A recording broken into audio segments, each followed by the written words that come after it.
visita ao Quartel-General das Forças Armadas e o Centro de Instrução Militar. Forças Armadas dispõem a partir de hoje com 24 novos fuzileiros navais. Chefe do Governo pronuncia-se sobre o pré-aviso de greve dos sindicatos dos professores que garante que o Governo está aberto às negociações.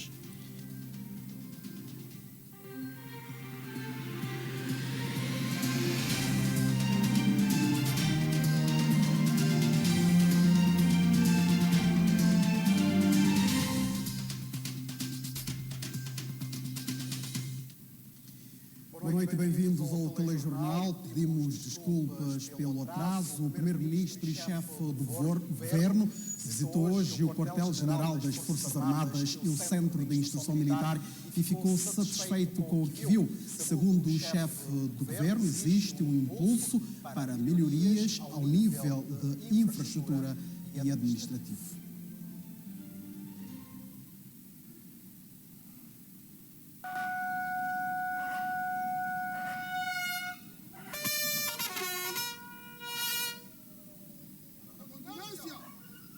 Sua Excelência, Senhor Primeiro-Ministro da República Democrática de Santo Meio Príncipe, Dr. Patrício Emerito Cavani, a apresentar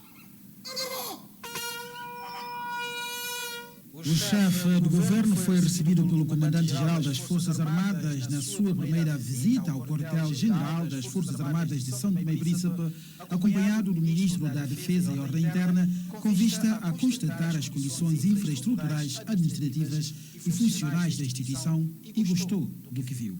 Matéria de defesa e de segurança nacional é a responsabilidade constitucional do governo de dirigir e de definir a política de defesa nacional. E a política de defesa nacional não se faz sem uma instituição como as Forças Armadas e, sobretudo, no nosso país, sem o Exército, que é a componente maior no seio das Forças Armadas. Então, eu vim cá visitar para constatar a evolução que essa força está a conhecer no âmbito da evolução geral que nós queremos a nível das forças de defesa e segurança. E eu constato coisas positivas, não é? No que diz respeito, sobretudo, às condições de vida dos soldados, sobretudo dos soldados. Eu constato não só realizações, mas eu constato um espírito positivo em fazer. Muitas das coisas que vocês viram, melhoria a nível da água, a nível das casernas, a nível do setor agropecuário e outras iniciativas foram feitas pelas mãos e a iniciativa das próprias forças. Isso é importante, esse engajamento das forças é importante e, evidentemente, que outras melhorias nós temos que agradecer também à cooperação internacional, portuguesa, chinesa, americana, e não só que tem apoiado. Teve, em primeiro lugar, um breve encontro com os oficiais, para depois assistir à breve apresentação sobre o estado atual da instituição e os seus anseios. À saída, tomou contacto com alguns novos equipamentos de comunicação, incluindo meios rolantes, para depois visitar os diferentes setores do quartel-general das Forças Armadas de São Tomé e Príncipe. As casas de banho em melhores condições, lavandaria em bom estado de conservação e várias outras pequenas obras em andamento chamaram a atenção de Patrício Trovoada. O que é mais positivo dessa visita hoje é que há um espírito diferente de fazer e não esperar que as coisas sejam feitas, não é? E esse espírito, eu penso, é o que encoraja também o próprio governo, não é? A fazer mais também a favor das Forças Armadas. Apesar das dificuldades, o chefe do governo reconheceu o esforço da própria direção em diferentes aspectos, como a autonomia alimentar, com a criação de animais e a prática agrícola, que tem vindo a contribuir para a melhoria da alimentação dos soldados. Mas também há aspectos que necessitam de melhorias, naturalmente. É preciso reconhecer que há um impulso. Por exemplo, soldados estavam aqui com problemas de casa de banho, para ter casa de banho. Bom, pode parecer uma coisa mínima, não é? Mas é fundamental. É fundamental para o bem-estar de quem vem passar 2 anos aqui a servir a pátria. É fundamental para a higiene, é fundamental para a saúde. Bom, aqui, como vê, há obras que estão a ser feitas, há reabilitação, há pintura, há toda uma série de coisas que não é pelas coisas em si, mas é pelo espírito, não é? Nós muitas vezes aqui estamos à espera de um financiamento, estamos à espera, aí aqui estamos a fazer a ração, a alimentação do soldado, não é? É algo que custa ao cofre do Estado, mas o aspecto de ver hoje as Forças Armadas a produzir, não é? E a caminhar para uma espécie de autonomia em termos alimentares. É fundamental, não é? Toda a gente, vocês são jovens, mas toda a gente lembra-se que as Forças Armadas produziam e vendiam pão, não é? Não existe hoje, quer dizer, há um espírito, e esse espírito aqui é importante, que é um bom sinal. Agora, esta é outra coisa, temos que trabalhar mais na disciplina, não quer dizer que o problema está resolvido, temos que trabalhar mais na formação, temos que formar, sobretudo, sargentos, não é? Não vamos esperar que o estrangeiro forme os sargentos. Temos capacidade, temos oficiais superiores, que são capazes hoje de dizer, bom, vamos formar também no nosso país sargentos. Temos que especializar. Deixou o quartel-general das Forças Armadas e foi ao Centro de Instrução Militar, para, de igual modo, conhecer o meandro da coisa. Patrício Trovoada não deixou de verificar um único buraco destas duas instituições. Tudo foi passado a pente fino, acompanhado de uma delegação repleta de oficiais, Ministro da Defesa e Ordem Interna e seu staff.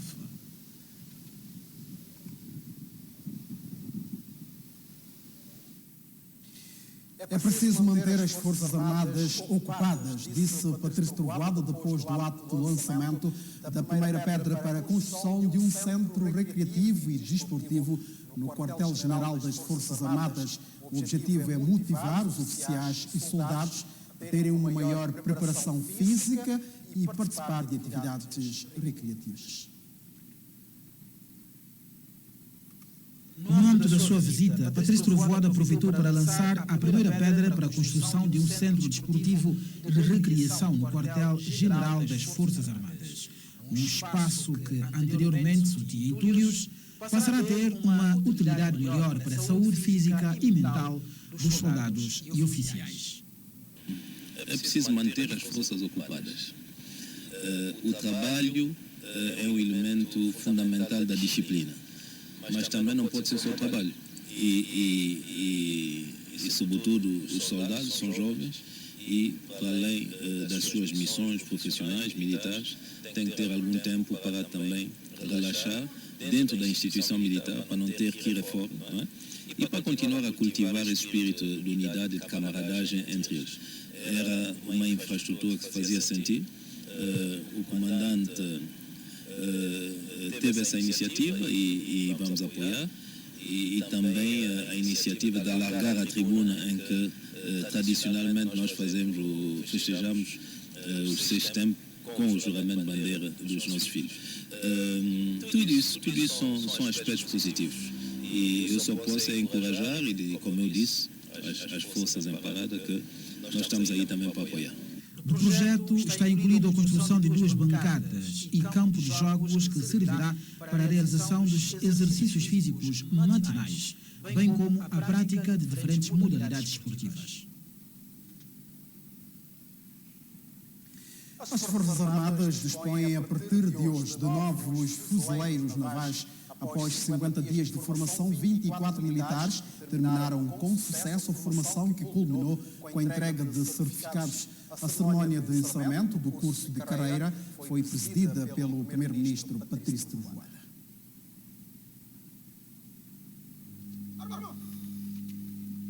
Estes soldados fazem parte do 7º Grupo de Fuzileiros Navais, formados para reforçar as capacidades da Guarda Costeira Nacional no domínio dos recursos humanos qualificados. As Forças Armadas de Santo Tomé e Príncipe, em geral, e a Guarda Costeira, em particular, acabam de ganhar mais um conjunto de militares altamente treinados para o cumprimento das missões no mar. Para este curso foram inscritos 45 militares, sendo que 35 foram admitidos no decorrer do curso, 10 desistiram, 1 não foi aprovado e 24 concluíram com sucesso mais uma etapa da ainda curta carreira como fuzileiro naval. O curso que hoje termina teve a duração de 50 dias, sendo 30 dos quais em regime de internato. Foram introduzidos conceitos como ordem unida, instrução militar naval, treinamento físico-militar, fundamentos de operações anfíbias, armamento e tiro, ações de abordagem, operações militares em áreas urbanas, natação utilitária, marcha, estacionamento e defesa pessoal, com uma carga horária de 408 horas de instrução. A capacitação destes novos fuzileiros navais foi administrada pelos militares nacionais com larga experiência na área naval, técnico da Marinha Portuguesa e do Brasil. Unidos aqui estamos, sob a perspectiva de uma cooperação preanunciada há 40 anos atrás, cujo retorno aqui constato ao vê-los perfilados numa formatura militar, dignos de ostentar os seus uniformes, uma vez cumpridos os rigorosos requisitos do curso hora findado. A cerimônia de encerramento do 7º Grupo de Fuzileiros Navais da Guarda Costeira de São Tomé e Príncipe foi marcada pela presença do Ministro da Defesa, capitão da Guarda Costeira e o Primeiro-Ministro que presidiu o ato de encerramento do curso. Nós sabemos que o Golfo da Guiné é uma zona de alto risco, é uma zona em que se insere as nossas duas ilhas, São Tomé e Príncipe, e não poderíamos ter defesa nacional, não poderíamos proteger a integridade territorial, não poderíamos proteger esse nosso mar, que representa mais de uma centena de vezes o território terrestre, se não tivéssemos, de facto, uma força treinada, equipada, adaptada e com o moral necessário para cumprir essa nova missão. Por isso, hoje é um dia de alegria, por termos mais homens preparados fisicamente, mentalmente e operacionalmente para defender o país. O ato de encerramento de capacitação dos novos fuzileiros navais aconteceu no Centro de Instrução Militar, sob o olhar atento de amigos e familiares dos formados. O Governo Regional preocupado com a crise energética e a situação dos doentes que são evacuados para o Centro Hospitalar de São Tomé. Veja daqui a pouco. Já lá vamos. O Primeiro-Ministro Patrício Trovoada pronunciou sobre o pré-aviso de greve dos sindicatos dos professores, reivindicando o aumento salarial. O Governo diz que está aberto para negociar e chegar a um acordo, apesar de reconhecer que as finanças públicas têm o seu próprio limite.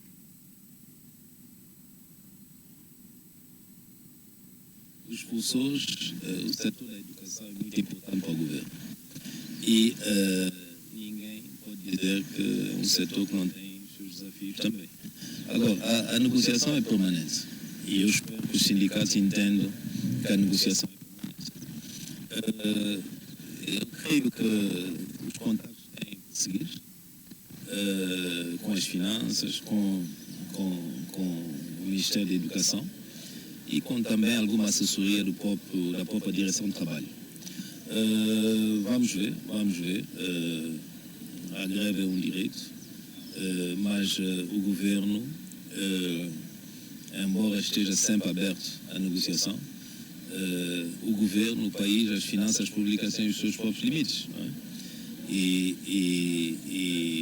basta só dizer que nós saímos de uma discussão do orçamento agora, em que toda a gente constatou qual é o peso dos salários, não é? Dos salários, não só na educação nacional, mas no setor da defesa ou no setor da saúde. Quer dizer que o país também não vive só de salário. Não é? Infraestruturas escolares, casa de banho para os miúdos, transporte escolar. E toda a gente sabe também que o bolso, o cofre do Estado não é tão extensível assim. Então, o que é preciso é continuarmos a negociar na base também da boa-fé. E veremos onde é que pode haver melhorias, onde é que pode haver cedência. Agora, eu quero dizer que um aumento de salário de 10 mil dólares não me parece algo que hoje seja possível. E eu espero que as pessoas realmente vão para coisas que sejam possíveis. Ou então que me apresentam soluções alternativas. Não é? Se eu tenho que aumentar 10 mil dólares, onde é que eu vou buscar a compensação? Então, sim, vamos negociar. Eu espero que se possa evitar uma greve que é sobretudo penalizante para os nossos filhos. Mas, como eu digo, o governo também irá sempre com um bom espírito, mas imbuído também de realismo.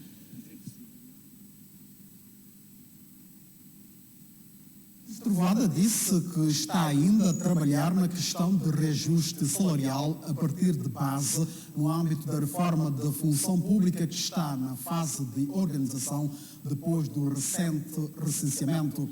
O primeiro-ministro garante que este processo vai continuar até primeiro trimestre do próximo ano com a implementação.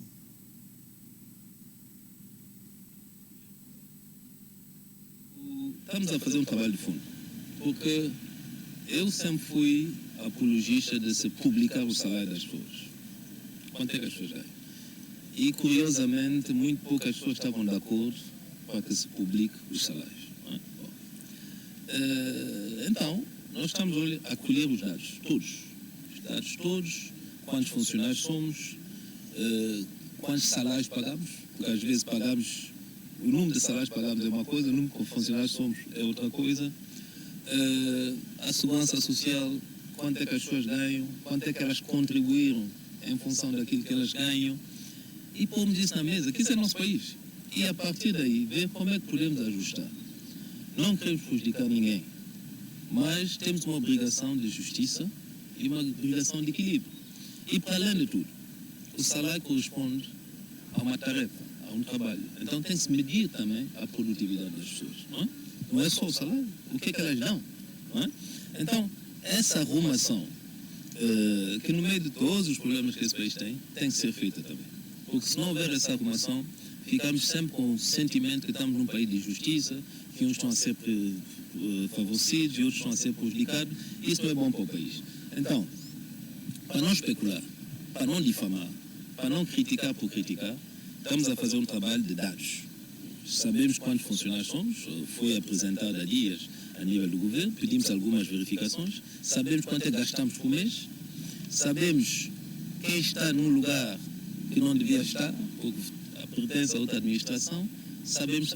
Bom, hoje, por exemplo, há pessoas que pedem transferência para outra administração, porque lá ganham mais.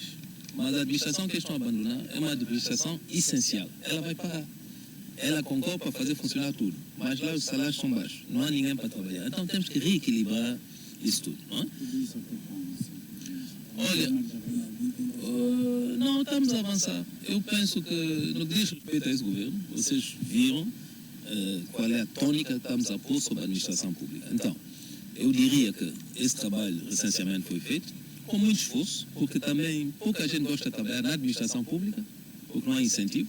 Então, esse trabalho está feito, estamos a passar a segunda fase do trabalho, estamos a avançar também na informatização dos processos, e eu estou convencido que no primeiro trimestre de 2025 estaremos já numa outra fase que é de implementação de soluções.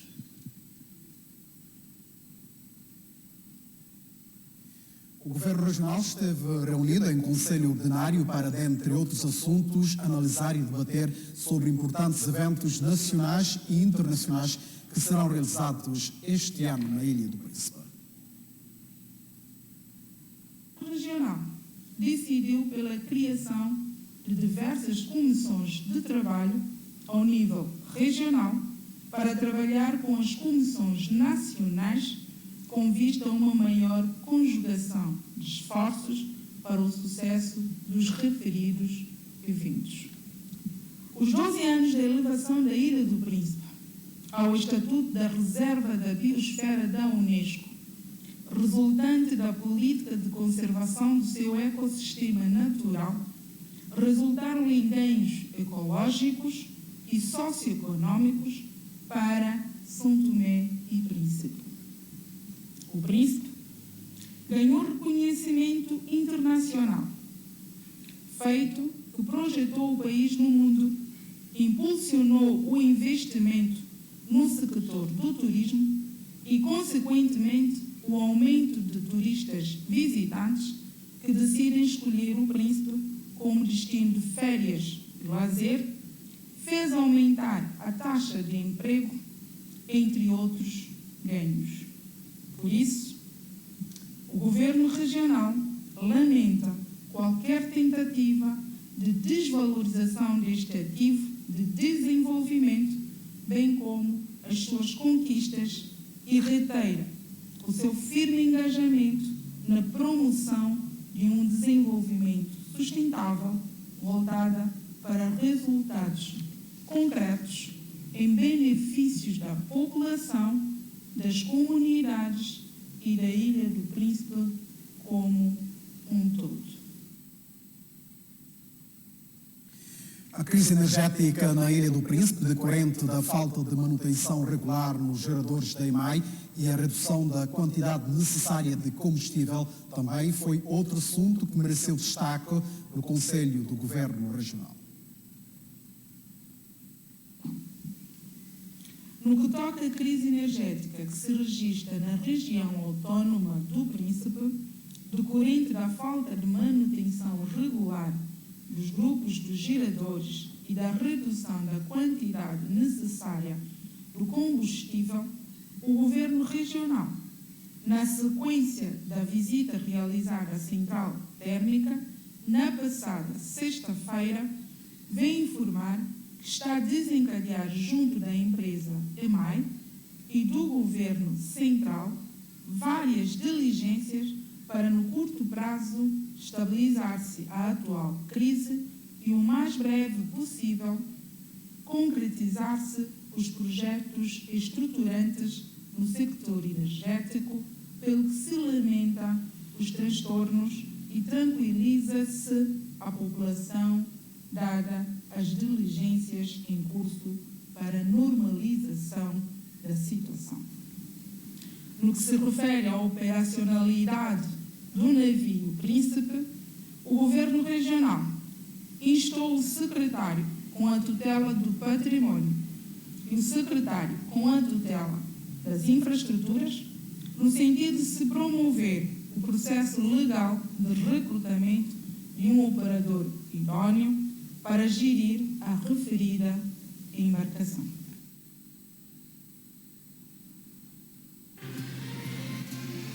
Veja já a seguir, Nelson Lombá apresentou a sua candidatura à presidência do Partido de Convergência Democrática, PCD. O Governo Regional manifestou-se preocupado com as condições práticas precárias, queria dizer, dos pacientes transferidos do Hospital Manuel Quaresma Dias da Graça para o Hospital Aires de Menezes, em São Tomé. Secretária para a área de Assuntos Sociais, Fátima Cassandra, é indicada do Governo Regional neste que é o terceiro Conselho Ordinário deste Executivo, para, junto das autoridades centrais, diligenciar no sentido de inverter este cenário social. Diligenciar no sentido da retoma e conclusão das obras da Casa dos Doentes do Príncipe, em São Tomé, que se encontra em construção há vários anos. No passado muito recente, na região, registrou-se 2 acidentes, sendo um de viação e outro de queda de uma árvore, causando vítimas mortais e feridos com necessidades de evacuação médica para o Hospital Aires de Menezes, sendo uma delas voo noturno partindo do aeroporto do Príncipe sem devida certificação de se realizar.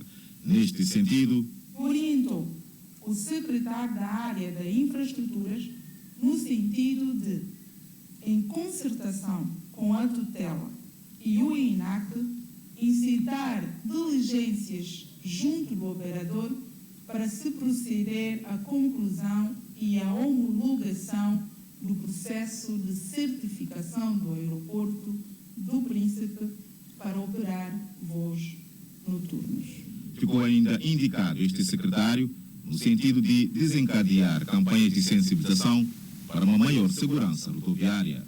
Ainda neste capítulo, o Governo Regional manifesta sua solidariedade com as famílias das vítimas e endereça votos de rápidas melhoras aos pacientes em recuperação. Venerando o Conselho do Governo Regional, no seu balanço, manifestou ainda que quer ver mais aperto de fiscalização nas obras em curso e o reforço no abastecimento de água para as comunidades neste período em que se vive uma caravana prolongada. Recenseamento social foi tema de um workshop realizado na manhã desta sexta-feira pelo projeto ACA. O evento serviu para apresentar o plano jurídico de recenseamento que o projeto pretende materializar junto das comunidades das zonas de expansão seguras. Trata-se de um trabalho do Gabinete de Advogados Romilson Silveira e Associados, que foi apresentado a algumas entidades nacionais. O documento traz aqui algumas obrigações, entre as partes. O Estado visa proporcionar e garantir aos beneficiários todo decorrente no âmbito decorrente do contrato, todo aquilo que é usufruto, a transferência da propriedade e a cedência da própria habitação, o título de posse e tudo mais, decorrente do contrato. E os beneficiários, eles têm que garantir que a habitação exclusivamente para que eles possam morar com suas famílias, preservar e também assumir a responsabilidade, por exemplo, no pagamento dos impostos, que é o que nós, como qualquer cidadão, está incumbido de fazer. Com este documento, o projeto ACA procura um suporte legal para evitar possíveis conflitos com as comunidades que beneficiaram da ajuda deste projeto para morar na zona de expansão segura e deixar as zonas de risco de catástrofes naturais.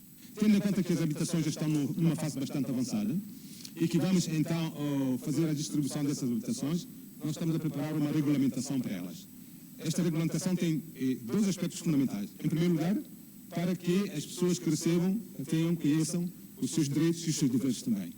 E em segundo lugar, porque também onde essas casas hoje, as zonas de risco hoje, quando retiramos aquelas pessoas da zona de risco, vai ser proibido, portanto, voltarem para aquelas zonas ou alguém voltar a construir naquela zona de risco. O projeto ACA espera que os moradores dos bairros construídos no quadro deste projeto cumprem com estas e outras obrigações para permitir que as áreas abandonadas e consideradas de risco possam ter utilidade pública para novos projetos do Estado. Aquelas zonas de risco vão ser transformadas em zonas de utilidade pública. Nós contratamos uma empresa de arquitetura que vai fazer estudos naquelas zonas todas, onde as pessoas vão sair, para poder propor quais são as infraestruturas públicas que nós devemos construir naquelas zonas de risco, para evitar que as pessoas reocupem e voltar a criar problemas ao Estado e ao Governo com, portanto, essas ameaças todas que nós hoje todos conhecemos, relacionadas com esses fenómenos extremos ligados às mudanças climáticas que passam pelo mundo e, em especial, também no nosso país. O documento foi apresentado nesta manhã de sexta-feira na Biblioteca Nacional para análise e discussão. Nelson Lombá apresentou esta quinta-feira a sua candidatura à presidência do Partido de Convergência Democrática, PSD. Com o segundo militante a apresentar a candidatura, Nelson Lombá diz que quer abrir o partido com destaque para a inclusão da juventude. É o segundo candidato à corrida da presidência do Partido da Convergência Democrática, PCD. Nelson Lombá afirma reconhecer a fragilidade atual do partido e quer mudar de paradigma. Tem que melhorar a imagem do partido, investir na formação dos dirigentes a todos os níveis e fazer uma aposta seríssima na captação de novos membros, tanto através de mobilização da juventude. Com estas propostas, Nelson Lombá acredita num progresso e na sua vitória como presidente do partido PCD. Serei vitorioso, né? Nós queremos um partido aberto à sociedade, né? Preocupado com as pessoas, um partido que seja inclusivo, quer do ponto de vista interno e também naquilo que são as ações, as opções do país, que as pessoas participem, que todos os santomenses tenham uma palavra a dizer no processo de desenvolvimento de Santo Tomé e Príncipe. A eleição do partido está marcada para dia 9 de março. Atualmente estão a concorrer ao cargo da presidência do partido 2 candidatos, Nelson Lombá e João Bonfim. O Instituto da Juventude lançou o seu novo programa de voluntariado e celebrou o primeiro aniversário do seu programa radiofónico Rota da Juventude. O ato aconteceu esta quinta-feira na sala de reuniões desta instituição na Quinta de Santo Antônio. O programa radiofónico Rotas da Juventude, que é transmitido em 4 rádios do país, é um programa pelo qual o Instituto da Juventude tem procurado interagir e fazer chegar aos jovens informações que lhes permitam um desenvolvimento pessoal e profissional mais inclusivo e sustentável, ajudando-os também a adotarem mudanças de comportamentos positivos. Nós estamos a criar mecanismos para conseguirmos comunicar com os jovens para que a nossa mensagem possa chegar aos jovens na profissão, sem que o jovem possa ter que deslocar para a capital. Isso, por outras palavras, estamos a falar em descentralização das nossas atividades. Os programas são em formatos de debates e entrevista no estúdio ou nas ruas, o que proporciona uma diversificação e cria igualmente oportunidades para os ouvintes darem seus contributos através das linhas telefônicas. O programa também dispõe de uma rúbrica denominada Novos Talentos, uma rúbrica de 2 minutos, no qual são convidados os jovens que desenvolvem alguma arte e que queiram divulgar.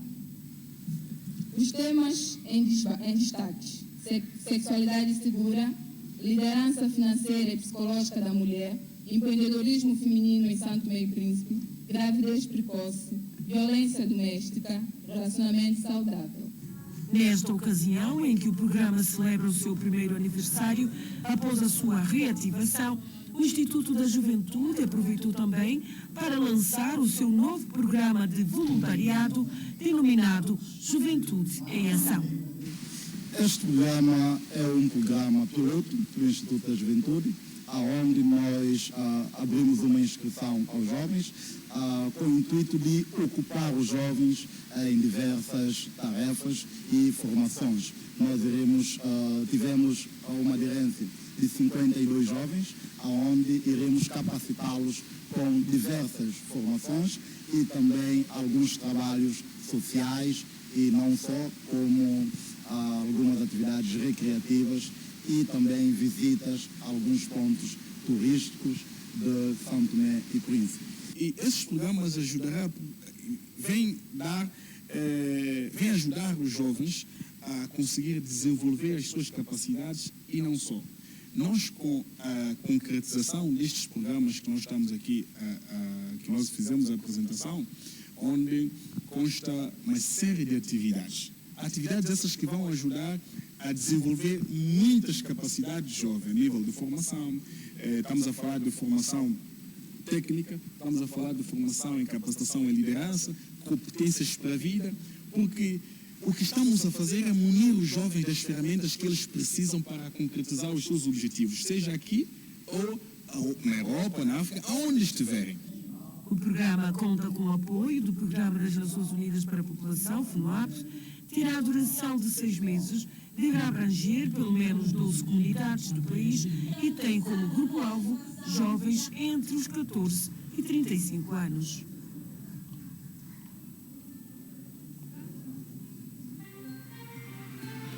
...501 caixões e 200 sacos de cadáveres abandonados na Argentina. Notícia para ver depois do intervalo.